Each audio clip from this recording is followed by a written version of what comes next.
Abuti. Say hello to the children. Molweni bantwana. What are we learning today? Nkulu, ncinci.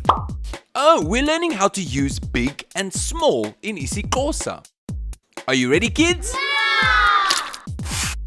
Now, in isiXhosa, the root word for big is nkulu. And the root word for small is ncinci.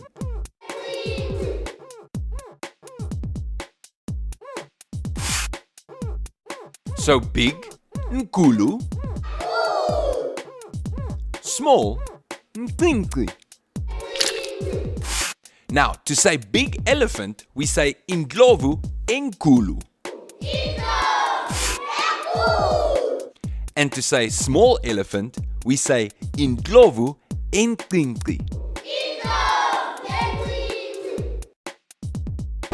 Okay, stop for a second. Let me explain. Indlovu means elephant. And nkulu is the word for big. But we have to add this E so it becomes enkulu. Indlovu, enkulu. We're actually saying elephant that is big. So big giraffe would be indlulmthi, enkulu.